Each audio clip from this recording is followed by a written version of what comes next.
Hello guys, कैसे हैं आप लोग। आपका स्वागत है हमारे फिर से इस खास वीडियो में।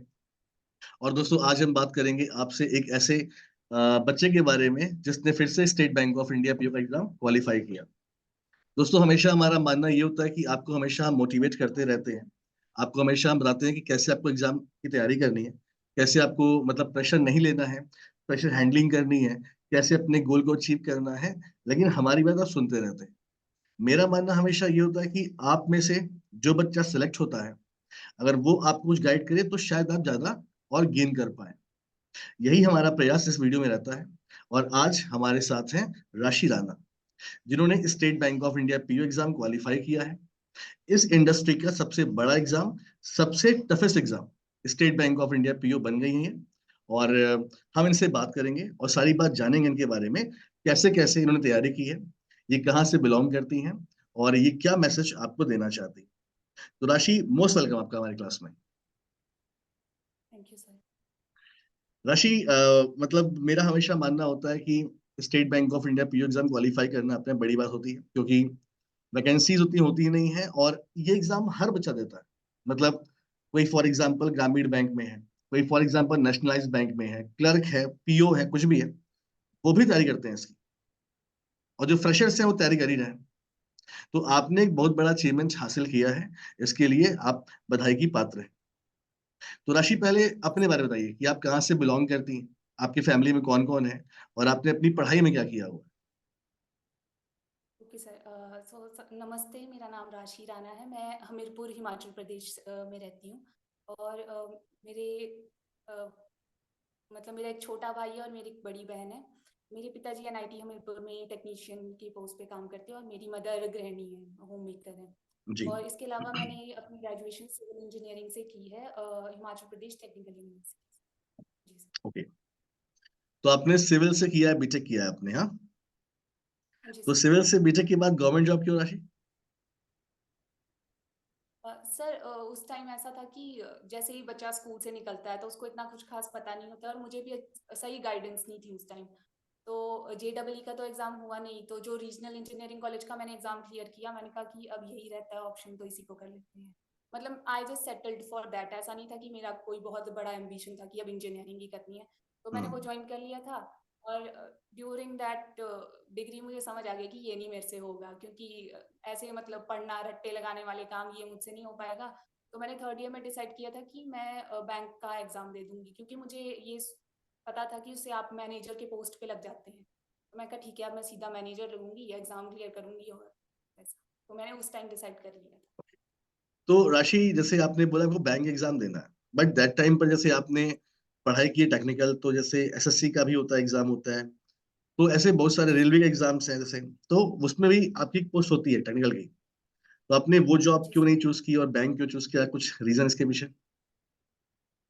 सर, मुझे टेक्निकल सब्जेक्ट में इंटरेस्ट ही नहीं आता था, क्योंकि जैसे ही आप फर्स्ट ईयर के बाद स्विच करते हैं ना, सब्जेक्ट थोड़े टफ होने हम्म। लगते हैं। हम्म। तो मैं कहा कि ये मुझे नहीं, मतलब मैं करती तो थी कोशिश, ऐसा नहीं था कि मैं पास नहीं होती थी, मैं अच्छे मार्क्स से पास हो जाती थी, मुझे पता था कैसे एग्जाम्स क्लियर करने होते हैं। हम्म। तो वो स्मार्ट वर्क मुझे आता था। पर मेरे को इंटरेस्ट नहीं आता था कि मुझे प्रैक्टिकल नॉलेज भी नहीं थी, क्योंकि कॉलेज लेवल पे इतना प्रैक्टिकल्स वो हमें फील्ड पे तो ले नहीं जाते थे कि मुझे पता हो कि सिविल इंजीनियरिंग में ऑन फील्ड कैसे काम होगा। मैं कहा तो अगर मैं आगे कुछ करती भी हूँ, इन केस मैं जेई का भी एग्जाम क्लियर कर लूँ, जूनियर इंजीनियर लग जाऊँ, एसटीओ लग जाऊँ, तो फायदा क्या जब मुझे काम ही नहीं आता है। और अगर मैं वो काम कर भी लूँ तो मैं खुश नहीं रह पाऊंगी, तो मेरे को थोड़ा ऐसा था, तो मैंने वो उस फील्ड में मैं गई नहीं सीधे। तो राशि, आपने ये आपका कौन सा अटेम्प्ट था एग्जाम का। सर, ये मेरा एसबीआई पीओ का सेकंड अटेम्प्ट था। एसबीआई पीओ का सेकंड था, यानी कि आपकी तैयारी जो पूरी है वो कितने साल की है। 2 साल की तैयारी है सर। मैंने 2021 लास्ट में शुरू किया था, नवंबर दिसंबर में कोचिंग ओके। लेना स्टार्ट किया था। और उसके बाद 2022 में मैंने एग्जाम क्लियर किए थे, आईबीपीएस पीओ मेंस और SBI PO mains. After that ये 2023 के एग्जाम्स जो मैंने तो स्टार्ट मतलब लास्ट ईयर आप मेंस क्वालिफाई कर चुकी हैं, लास्ट ईयर ही कर चुकी थी आप। किए। लास्ट ईयर मैंने दोनों इंटरव्यूज भी दिए हैं, बट अच्छा। मेरा एसबीआई पीओ 0। हाँ जी सर जी। मेरा एसबीआई पीओ 0.67 से रहा था, और दूसरा आईबीपीएस 2 मार्क्स से। तो आप एक बहुत बड़ी एग्जाम्पल है कि पहले साल में ही हम एग्जाम क्वालिफाई कर सकते हैं। अब वो थोड़ा सा बैड लक बोल लीजिए, आप कुछ बोल लीजिए कि आपका लास्ट ईयर नहीं हुआ, लेकिन आप इंटरव्यू तक गई और इस साल आपने हाँ जी इंटरव्यू सर। क्रैक भी कर लिया, तो बहुत बड़ी बात है ये अपने आप में। तो राशि, अब एक बात बात करते हैं कि जैसे आपने जब तैयारी शुरू की थी, तो बहुत सारे बच्चों की कंप्लेन होती है कि सर स्टार्टिंग में बहुत सारी क्लासेस होती हैं, तो हम क्लास कैसे मैनेज करें और अपनी प्रैक्टिस कैसे मैनेज करें? तो आपने अपने स्टार्टिंग डेज में क्या स्ट्रेटजी बनाई थी? सर मेरी जो भी जर्नी रही 2 साल की, तो मेरी जो 2022 की प्रिपरेशन थी वो डिफरेंट है और मेरी 2023 की डिफरेंट है। हम्म। 2022 में ऐसा था कि मुझे सही रिसोर्सेज इनिशियली मिले नहीं थे, तो मैं सर्च करती रहती थी वीडियोस देखने में, मैं अपना टाइम वेस्ट कर देती थी वो स्ट्रैटेजी वीडियोस एंड ऑल देख देख के। तो मेरी प्रीलिम्स की तैयारी हो रखी थी, बट मुझे मेंस के सही सोर्सेज बड़े एंड में मिले थे जब मेरा मेंस मतलब देना था एग्जाम। तो मेरी इतनी तैयारी नहीं थी मेंस की। तो मैं क्या करती थी कि मुझे क्वेश्चन समझ नहीं आते थे तो मैं वीडियोस ही देखती थी, मतलब कि टीचर कैसा क्वेश्चन समझा रहा है, तो मुझे उसी से थोड़ा आइडिया लग जाएगी क्वेश्चन कैसे सॉल्व करना रहता है, ताकि मैं डरूँ ना, मतलब जब मैं मेंस में क्वेश्चंस देखूँ तो मुझे डर ना लगे करने में। तो इसके बाद मुझे मैंने ऑलमोस्ट मतलब क्लियर कर लिया था, मैंने इंटरव्यू एंड ऑल, मेरे इंटरव्यू सही रहे थे। बट फिर मैंने नेक्स्ट ईयर ये रियलाइज किया कि मुझे मेंस की प्रिपरेशन शुरू से ही रखनी पड़ेगी। तो इनिशियली मैंने कुछ महीना वही कंटिन्यू किया कि मुझे समझ नहीं आता है तो मैं वीडियोस देखूं टीचर्स के वो कैसे करवा रहे हैं। फिर धीरे धीरे मैंने खुद से सॉल्व करना शुरू किया। जैसे मान लीजिए मेंस की पजल होती है, तो वो मुझसे मुझे था कि अच्छा अब मेरे से बन जाएगी। तो मुझे एक एक घंटा भी लगता था एक पजल को सॉल्व करने में इनिशियली। तो मैं बैठी रहती थी कि कोई बात नहीं, करूंगी करूंगी करूंगी, फिर मुझसे चाहे आधी बन जाती थी तो फिर बाद में मैं टीचर की वीडियो देखती थी कि अच्छा मेरे से यहाँ पे ये गलती हो गई थी ऐसा। फिर बनते बनते वो मुझसे खुद से भी बनने लगी, तो फिर मैंने खुद से वैसे कंटिन्यू किया प्रैक्टिस करना। ठीक है। राशि, एक मेरा क्वेश्चन जी और सर। भी है। जैसे आपने बताया बड़ा अच्छे से कि मतलब कैसे अपने आप को मैनेज करना चाहिए। राशि, जी सर। अगर हम बात करते हैं आज के टाइम प्लेटफॉर्म की, तो मतलब बहुत सारे प्लेटफॉर्म हैं। बहुत सारे प्लेटफॉर्म वीडियोस के भी हैं और बहुत सारे प्लेटफॉर्म कंटेंट के भी हैं। मॉक टेस्ट के भी हैं, पीडीएफ के भी हैं, वेरियस टेलीग्राम चैनल्स भी हैं। तो इसमें मुझे लगता है कि बहुत सारे बच्चे जो होते हैं वो इसे ढूंढते ही रह जाते हैं कि मतलब कहाँ से पढ़ाई हमें करनी है। जी तो सर। आप बच्चों को क्या गाइड करेंगी, मतलब कि क्या वो किसी एक सोर्स पर या दो सोर्स पर स्टिक रहे, या फॉर एग्जाम्पल ढूंढते रहे प्लेटफॉर्म्स की, मतलब कहाँ से क्या अवेलेबल हो रहा है देखते रहें, कलेक्ट करते रहें, क्या बताएंगे? सर अगर कोई बिगिनर है तो मैं कहूँगी कि हफ्ता 10 दिन तुम कर लो सर्च, है ना, यूट्यूब पे, क्योंकि यूट्यूब पे सब कुछ है। तुम यूट्यूब चैनल्स दूसरों की देखो, स्ट्रेटजी वीडियोस जो ऑलरेडी सिलेक्टेड बैंकर्स होते हैं उन्होंने अपने चैनल्स बना रखे हैं। उस पे क्योंकि मैंने भी ऐसे ही ढूंढे हैं, मैंने उनकी वीडियोस देख देख के ही मुझे रिसोर्सेज पता लगे कि अच्छा ये वाला सही है, ये वाला कैसा हम्म। है। तो मैंने मैंने तो इनिशियली काफी टाइम वेस्ट किया, तो मैं कहूँगी दो कोई ऐसा ना करे, हफ्ता 10 दिन दे। और अगर कोई टीचर से पढ़ने लगा ना, कि जैसे आप कह रहे हैं कि एक पे ही टिक रहे हैं या वैसा कुछ करें, तो मेरा ये पर्सनल मानना है कि ज़रूरी नहीं कि आप एक ही टीचर से पढ़ते रहें। ये है कि आपको कॉन्सेप्ट्स क्लियर करने के लिए एक टीचर रखना चाहिए, है ना, क्योंकि मेथड आपको पता है कि अच्छा इस तरह से क्वेश्चन सॉल्व करना होता है। बट अगर हम्म। आपको कंटेंट चाहिए तो आप डिफरेंट टीचर्स को भी फॉलो कर सकते हैं, क्योंकि मैं यही करती थी। मैंने पजल्स किसी और टीचर से किया, तो मैं मिसलेनियस किसी और टीचर से करती थी जो बढ़िया पढ़ा रहा है, तो मुझे वैसे समझ आता था। क्वांट्स के मैंने बेसिक्स कॉन्सेप्ट किसी और टीचर से किए थे, और मेंस लेवल का मुझे करना होता था वो मैंने कोई और टीचर फॉलो किया था। और जैसे जीए मैं आपको करती थी फॉलो, मैं डेली आपकी वीडियोस देखती थी। तो अगर मुझे आपकी तरफ से रिवीजन वीडियोस नहीं मिलती थी वो वीकली टाइमली, तो मैं किसी और टीचर की मैराथन्स देख लेती थी, तो मैं इस तरह से करती बिल्कुल, मतलब इट्स ऑल अबाउट कि सिलेक्शन हमारा होना चाहिए। और थी। सर। जितना जल्दी अपने आप को फिक्स कर लें, समेट लें, उतना अच्छा होता है, ताकि हमारी तैयारी प्रॉपर गोल के साथ हो जाए।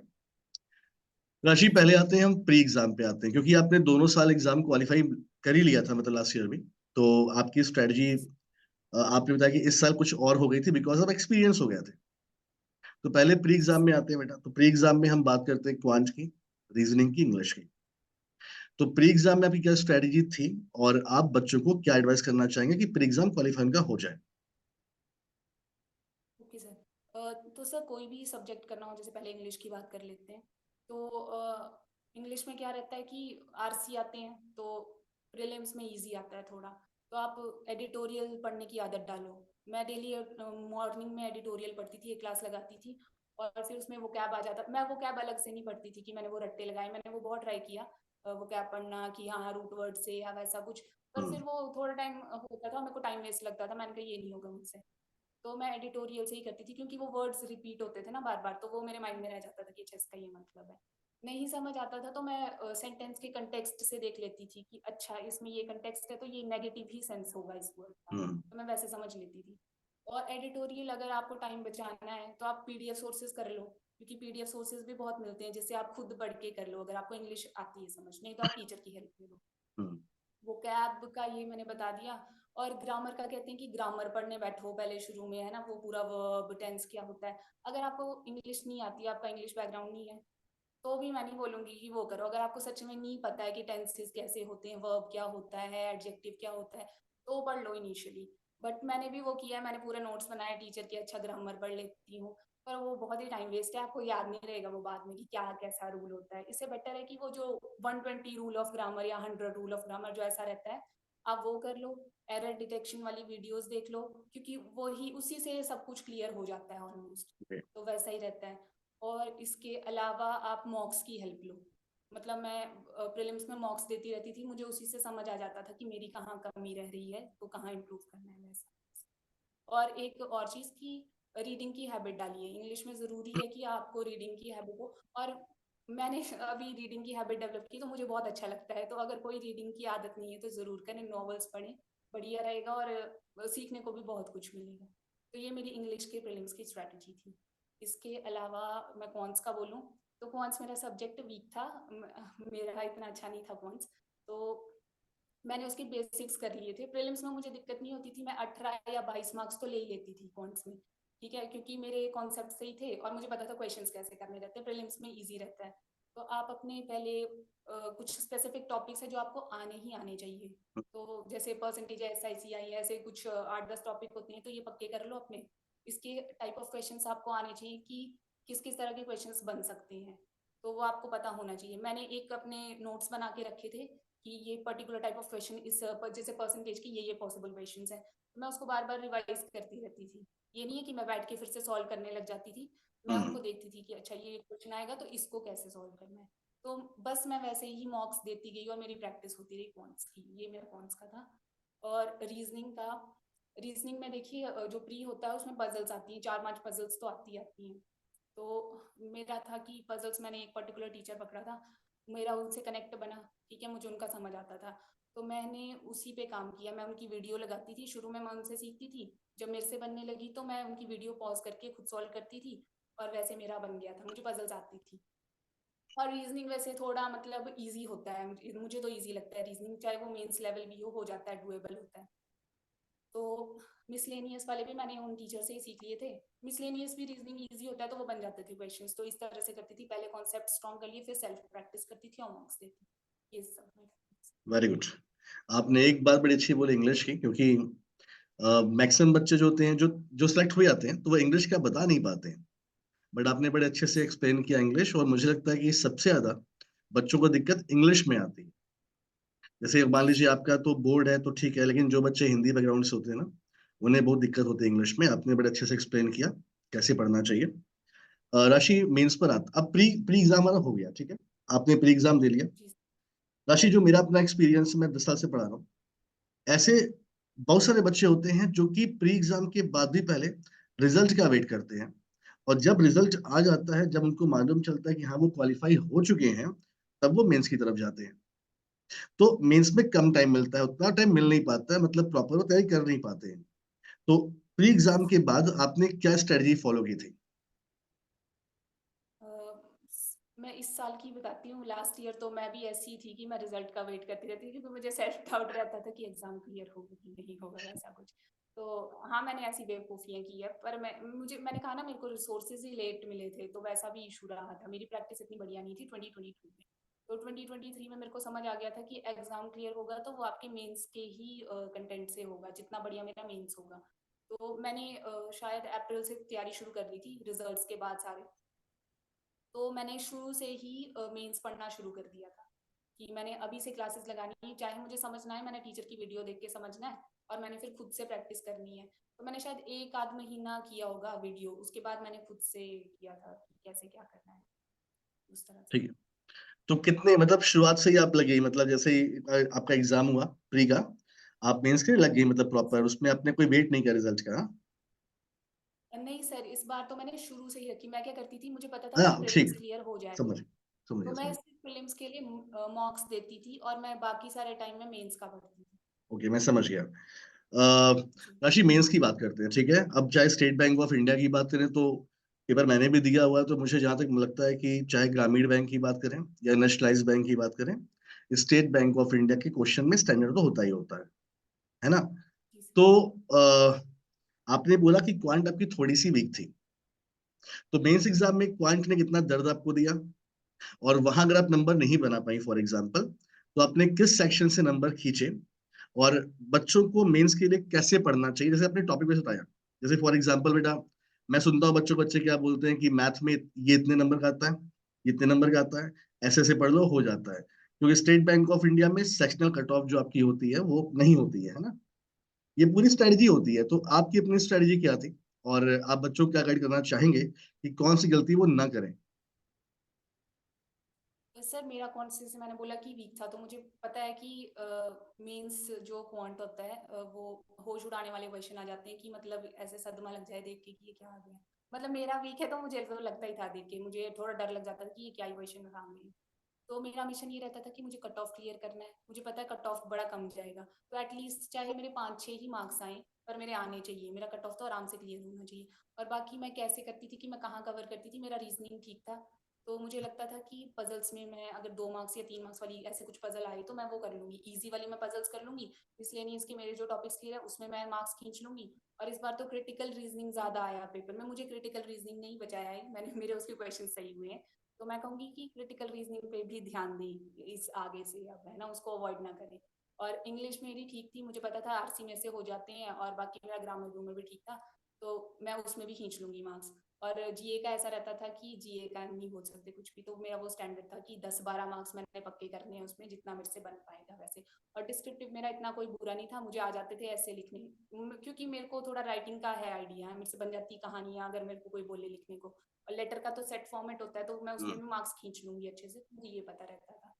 तो क्वांट्स में मेरा मिशन रहता था कि मुझे कट ऑफ क्लियर करना है। और अब क्वांट्स में ऐसा है कि कुछ एक टॉपिक्स होते हैं, जैसे नंबर सीरीज, क्वाड्रेटिक इक्वेशन, इस पे थोड़ा ध्यान दें। और अरिथमेटिक बेस्ड डीआई करें, अरिथमेटिक बेस्ड जो मिक्स्ड क्वेश्चंस आते हैं मीन्स के मिक्स्ड क्वेश्चन सॉल्व करें, और उसमें कोशिश करें कि वैसे आपके हो जाएं, क्योंकि अरिथमेटिक बेस्ड जो मिक्स्ड क्वेश्चन आते हैं वो फिर भी करने लायक होते हैं। और बाकी ये जो लॉजिकल डीआई एंड ऑल होती थी, ये मैं करती नहीं थी, मैं कहीं मेरे पेपर में होगी नहीं तो मैं इसमें टाइम क्यों वेस्ट करूँ, तो मैं बाकी जो इंपॉर्टेंट टॉपिक्स होते थे उस पर अपना फोकस देती थी कि अगर आ जाए क्वेश्चन तो मैं कर पाऊँ। हम्म। तो रशी, आपने बड़े अच्छे से एक्सप्लेन किया मेंस के बारे में भी। मेंस आपने दे दिया, अब आपका रिजल्ट आता है और आपका इंटरव्यू के लिए कॉल आती है आपको। जब आप इंटरव्यू जी के लिए सर। जाएंगी तो आपसे क्वेश्चन पूछा जाता है कि भाई आपने बीटेक किया हुआ है, वाई बैंक, क्या आपसे पूछा गया क्वेश्चन ये? ये हर ही इंटरव्यू में यही क्वेश्चन आता था और मेरा सेट इसका आंसर था, तो मैं वही रिपीट आपने क्या आंसर करती दिया? थी। कि आपने बैंकिंग क्यों चुना, क्यों बैंकिंग? तो मैं कहती थी कि सर मैंने ऐसा था कि मेरा कोई एम्बिशन नहीं था इंजीनियरिंग करना, तो मैंने तभी रियलाइज कर लिया था कि मैं बैंक ही क्यों करूंगी। तो वो कहते कि बैंक ही क्यों?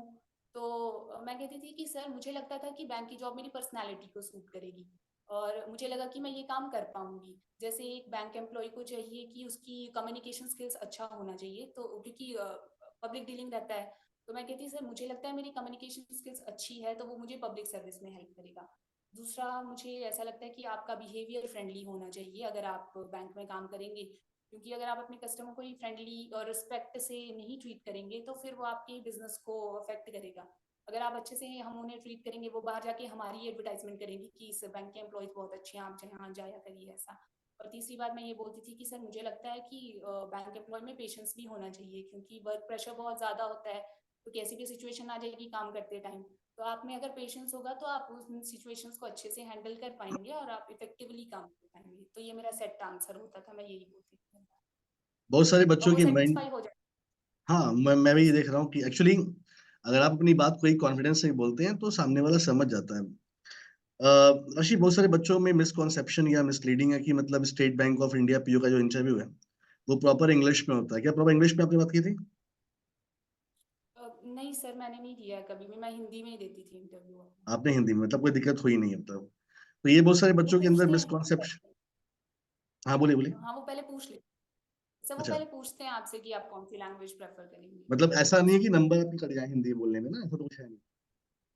नहीं नहीं सर, मेरे को तो नंबर बढ़िया लगे थे, मुझे लास्ट ईयर भी आउट ऑफ 30 28 मार्क्स लगे थे एसबीआई के इंटरव्यू में। ओके। तो रशी, जी सर। इंटरव्यू कैसा होता है, मतलब कि वो आपको गाइड भी करते हैं या आपके साथ मतलब कैसा बिहेव करते हैं इंटरव्यू में? सर मैं अगर एसबीआई पीयू के इंटरव्यूज की बात करूं तो मेरे दोनों टाइम के इंटरव्यूज बहुत अच्छे गए हैं। मतलब आप इंटरव्यू वहां पे एंटर होंगे ना, जहाँ मतलब मेरे चंडीगढ़ लोकेशन रहता था, तो आपको वहीं पे लग जाएगा कि आप किसी क्लास बैंक में आए हैं। जिस तरह से मतलब वहाँ के जो भी स्टाफ भी होता है वो आपको बड़े रिस्पेक्ट से ट्रीट करेगा। और आप इंटरव्यू पैनल वालों से भी मिलेंगे तो वो ऐसा नहीं कि वो आपको डराएंगे, वो बहुत ही मतलब सोफिस्टिकेटेड तरीके से आपसे बात करेंगे कि हाँ हाँ बताइए ऐसा वैसा। और इस बार के तो काफी कोऑपरेटिव से, मतलब वो बड़े अच्छे से मेरे से बात कर रहे थे, तो मुझे बड़ा अच्छा लगा। मतलब इंटरव्यू देख के मेरे को लग रहा था कि मेरा हो जाएगा। फाइनली राशि, आपका रिजल्ट आता है, फाइनल आपका सिलेक्शन स्टेट बैंक में हो जाता है। तो आपने सबसे पहले ये खुशखबरी किसे सुनाई, किसे आपने बताया? अ, सर ऐसे मेरे को लिंक आता है ना सीधा कि एसबीआई और रिजल्ट डिक्लेयर, तो मैंने वो खोला और सामने से मेरी बहन आ गई, मुझसे पता नहीं क्या बोल रही थी, कुछ बातें करने लगी। और मेरी ऐसे बाजू कांप रही है कि ओ शिट, मुझे रोल नंबर चेक करना है, गलती से दिखा नहीं फिर क्या, है ना। तो मैं वो रोल नंबर लिख रही हूँ, तो मेरी बहन ही थी मेरे सामने, मैंने उसको बताया मेरा हो गया। बोलती हो गया। फिर मैंने उसको बोला ये देख रोल नंबर देख, हमने रोल नंबर कोई 5-6 बार टैली किया है हाँ। कि मेरा ही है ना, ये किसी और का तो नहीं है। फिर मेरी मम्मी आई रूम में, तो मैंने मम्मी को बोला कि हो गया। उसके बाद मैंने पापा को फोन किया, उनको बताया कि हाँ हो गया है एग्जाम क्लियर। तो तो खुश घर थे में, सारे। हाँ, घर में सब लोग खुश हैं एकदम, हाँ? अब तो हाँ बोल रहे हैं कि अब तो धमकाया कर तू सबको। मैं कहा हाँ, अब तो झुक के रहना पड़ेगा मेरे सामने, ऐसा कोई मजाक में। राशि, इसके आगे क्या मतलब, state bank of India PO आप बन गई हैं, इसके आगे कुछ आपने सोचा है अभी, कुछ कि नहीं सोचा है? नहीं सर, अब मैं मतलब और प्रिपेयर नहीं करना चाहूंगी। मुझे पता है कि इंटरनल एग्जाम्स भी होते हैं प्रमोशन एंड ऑल के लिए। ओके। तो मैं उन्हीं पे फोकस करूंगी कि हम्म। मैं उसी ऑर्गेनाइजेशन में ग्रो करूं। मैं और फिर अब मैं तैयारी नहीं कर सकती क्योंकि हाँ अब बिल्कुल। यही नहीं है कि मेरे। जी जी सर। मतलब बिल्कुल, अगर आप एज ए पीओ ज्वाइन करती हैं तो आप एमडी भी बन सकती हैं बैंक की। हाँ सर, अब फ्यूचर का कुछ नहीं पता है ना, कि क्या पता कुछ मेरा इंटरेस्ट बदल जाए कि क्या हो, मैं क्या करूँ आगे। Very good. ऐसा पर हाँ, अगर मैं रहती हूँ इस ऑर्गेनाइजेशन में, हाँ तो मैं, मेरा यही रहेगा कि मैं बढ़िया से बढ़िया चीज पे पहुंचूं। राशि, आपका इंटरव्यू लेने के बाद मुझे कुछ बातें समझ में आई कि पहली बात, जी सर। आपके माइंड में बड़ा क्लियर था कि आपको क्या चीज आती है और क्या चीज आपसे बन जाएगी और क्या चीज नहीं बनती है। मैंने पूरा जब से बात सुना, आपने बोला कि डिस्क्रिप्टिव मेरा बन जाएगा या रीजनिंग मेरा बन जाएगा, तो आपको वो कॉन्फिडेंस था, और ये होना चाहिए बच्चों के अंदर। आपको पहले पता होना चाहिए कि आपको क्या, आपके पास स्ट्रेंथ है और क्या आपके अंदर वीकनेस है। उसके हिसाब से स्ट्रेटजी आपको बनानी चाहिए। कभी प्री मेंस मत खेलिए, हमेशा सिलेक्शन के लिए खेलिए। जो राशि ने हमें बताया कि पहले साल, हालांकि पहले साल भी इनका हो ही गया था, लास्ट कुछ नंबर से नहीं हुआ मेरे ख्याल से, बट इस साल ये बोल रही थी, तैयार थी। अप्रैल के बाद से इन्होंने मतलब मेंस की तैयारी शुरू कर दी थी। तो आप यहाँ पर सिलेक्शन के लिए आए हो। सिलेक्शन आपका तभी हो जाएगा जब आप एग्जाम लास्ट तक रेडी रहिए, रेडी रहिए आप। हमेशा पॉजिटिव रहिए, मोटिवेट रहिए, इनकी तरह हमेशा खुश रहिए, और गोल हमेशा क्लियर रखिए। इन्होंने बहुत अच्छा बोला कि नहीं सर, मुझे पता है कि मुझे तैयारी अब नहीं करनी है, मेरे को इंटरनल एग्जाम देने हैं और मुझे विद इन ऑर्गेनाइजेशन आगे बढ़ना है। बहुत अच्छा ऋषि, मतलब बहुत अच्छा लगा। और आप एक अच्छी टीचर बन सकती हैं, आपके अंदर अच्छा बोलने का, अच्छा कम्युनिकेशन स्किल है आपका। तो मैं हमेशा बोलूंगा, आप तो बन गई एस पीओ, जो भी आपको वो हेल्प मांगे हमेशा हेल्प कीजिएगा। इंसान मतलब होता है ना कि पेड़ पर जब फल लगते हैं तो पेड़ और झुक जाता है बेटा, जी सर। है ना। तो आपके अंदर ज्ञान है, उसे और बांटिए, लोगों की हेल्प कीजिए, खूब आगे बढ़िए, हमेशा तरक्की कीजिए, हमेशा अपने माता पिता का सम्मान कीजिए, उनके साथ रहिए हमेशा, और खूब आगे बढ़िए थैंक यू सर। दोस्तों। तो फिर हम विदा लेते हैं, और राशि से काफी कुछ आप सीखेंगे। बड़ा अच्छा इंटरव्यू रहा, और मैं विश करूंगा कि आप लोग का भी सिलेक्शन हो और आप लोग भी राशि तरह हमें ज्वाइन करें इस वीडियो में। Thank you so much guys, मिलते हैं फिर आपसे। थैंक यू राशि, थैंक यू बच्चों, थैंक यू।